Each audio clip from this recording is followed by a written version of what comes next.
ஒரு customs commissioner வந்து press meet கொடுக்குறாரு. அவர் முன்னாடி இருக்கிற எல்லா கேமராவும் ரெக்கார்ட் போயிட்டு இருக்கு. சில சேனல்ஸ் வந்து லைவாவும் எடுத்துக்கிட்டு இருக்காங்க. அப்போ திடீர்னு ஒரு கால் வருது. அந்த காலுக்கு முன்னாடி நிறைய கால் வந்தது. அந்த கால் எதையுமே அட்டென்ட் பண்ணாத அந்த கமிஷனர் அந்த கால் கிட்டத்தட்ட ப்ரெஸ் மீட் தொடங்கி ஒரு 20வது நிமிஷத்துல 20 நிமிஷம் கிட்ட தான் அந்த கால் வருது. அந்த காலை பார்த்ததும் பதறி போய் அந்த கால் அட்டென்ட் பண்றாரு. அட்டென்ட் பண்ணதும் எதிரில் பேசுற நபர் கேட்ட கேள்விக்கு இவர் என்ன பதில் சொல்றாரு அப்படின்னா, sir already going on sir அப்படின்னு சொல்லி பதட்டமா சொல்றாரு. അവർക്കെല്ലാം അതുമായിട്ട് ബന്ധപ്പെട്ട കാര്യങ്ങൾ ചെയ്യേണ്ടി വരും. Sir sir sir already going on sir. அதுக்கப்புறம் அந்த கால் வந்து கிட்டத்தட்ட ஒரு 4 to 6 மினிட்ஸ் வந்து கண்டினியூ ஆகுது. அதுக்கப்புறம் காலை கட் பண்ணிட்டு வந்து என்ன சொல்றாரு அப்படின்னா, இந்த ப்ரெஸ் மீட்டை நான் கண்டினியூ பண்ண எனக்கு விருப்பம் இல்லை அப்படின்னு சொல்றாரு. பிரஸ் ப்ரீஃப் ഞാൻ മുന്നോട്ട് കൊണ്ടുപോകുന്നില്ല.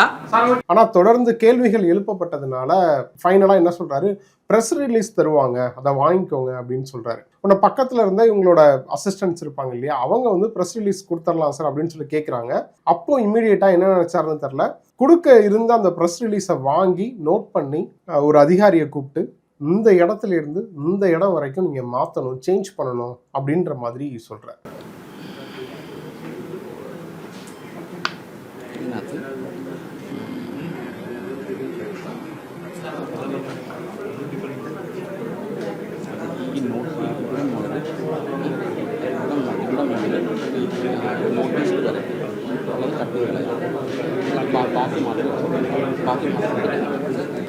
இப்போ சொன்ன எல்லாமே ரியலாக நடந்தது.